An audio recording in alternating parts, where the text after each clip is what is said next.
So over the weekend, I was very productive with plant things, and I reorganized my grow tent. So I moved a bunch of plants around, situated them, put them on moss poles, and I'm kind of liking the setup. I originally had this kind of wall here in my grow tent that was unused, and I know that James Armstrong from Slug Plants, he also has a YouTube channel, has a very nice moss wall that he's done. So I was like, let's put a moss wall on this side just to fill up some space and get some plants on there and some propagations to climb onto. So I was like, let's do it. And then I also moved this rack was originally situated next to this rack, and I kind of moved around, and a bunch of philodendrons on moss poles. So yeah, if you want a grow tent tour, let me know in the comments below. I think it's very important to measure when you're doing projects like this. So this is the shelf that's going to be in this area, and I want the wall to kind of encompass this whole area, kind of. Okay. So I got this dowel. It's for support. Oh, wow. It is perfect. And then I want it to hit right. I need a few inches for it to hang. It's like 4 feet. We'll do 4 feet. Okay, so this is the netting that I'm going to use. This is a cut portion this is the material that I use to make moss poles. So that's why that's what it looks like, and I just fill it with moss and toss it this way. So my whole idea is to use one of these rolls and create it, and it looks like it'd be perfect from here to here. I have a shelf here. So if I wanted to do the whole moss pole, that might be extra. I'm not sure what we're doing, but we're gonna figure something out. Okay, so we are on the floor. We've measured, I'm gonna use this dowel, and I don't have enough of this netting to make it across the whole thing, because this is the perfect width for the one entire set of my grow tent. So I'm just gonna leave extra, and maybe later I can extend it if need be. But I'm using this bamboo dowel, and I'm gonna use these like kind of connector things that I got from Home Depot, and use some of these chains that I also got from Home Depot to hang it off the bar. And I don't know, I didn't really think this through, so this could totally be a fail and the whole thing could just fall off. So we'll see. Hi.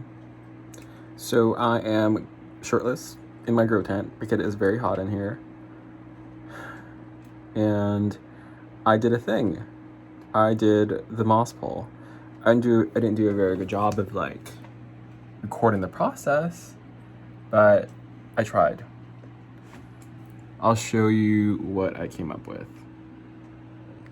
Okay, so let's start with tools. Like I said, I saw this netting that I used for my moss poles, and then I filled it with a bunch of moss. Then I used a bunch of zip ties to kind of like a quilted pattern that kind of alternates. And a lot of the plants on the left side, I think, can tolerate a little bit more light. The ones on the right, not so much. And I also situated some things that hang over at the top and the things at the bottom that can climb up. So starting off, I've got two Monstera dubias. I've got one baby one here, another one here. I forgot to mention, I use this little silver tool here to just kind of move moss around and help some roots get in there.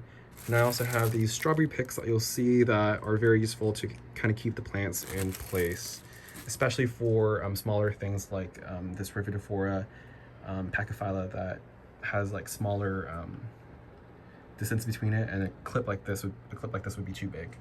So at the bottom, I've got a Syngonium podophyllum Mojito or Mottled. I've got a clarinervium right here, seedling that hasn't done anything for me. I've got a dubia. I've got a Philodendron squamiferum, well, nice hairy petioles here. This is my latest addition here, is a Philodendron werneri. It's one of those ecogenera purchases that didn't do quite well in shipping, and I cut it up into pieces and threw it into a propagation box. And this is the little growth that it had, and I cut it off.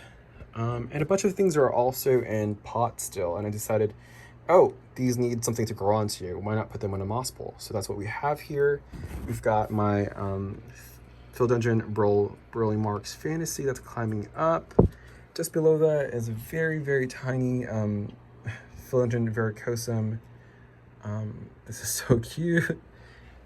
And another thing that's in the pot is a Rhaphidophora decursiva right here. And then I've got a fibrosum on the left, Philodendron fibrosum. I've got a Philodendron lupinum. And then I've got a Anthurium medium silver, that's also in a pot. And then my crazy plants that I just like ignore in a corner and it kind of grows crazy is this Monstera, standleyana, Albo Variegata. What else do we have? We have some Hoyas on here as well. We've got a Hoya hypolasia. We've got a Hoya krohniana. And I have no method or purpose to why I put these here. I just decided to throw them on here. And then I've got a variegated string of hearts that just I found and threw it on here. It'd be nice for it to just kind of tendril down. And then I've got a veitchii, Anthurium veitchii right here. I got another one of these Rhaphidophora pachyphylas. These are terrarium species, and I don't know if it'll do well on here. It only grows well in high humidity in my prop box, and my tent is usually around like 95%, so it should be fine, but we'll see. If it dies, I've got a bunch more in my prop box. And then I've got a Anthurium pallitiflorum. It's one of those velvet leaf, strap leaf Anthuriums. They're so beautiful. Same concept, I just want it to cascade and flow over and kind of add some dimension to this moss wall. But that's a quick video. I might throw other things that I find in my prop box on here as it grows. It looks a little scarce, kind of empty right now, but as things grow, I think it'll fill up and it'd be very, very beautiful.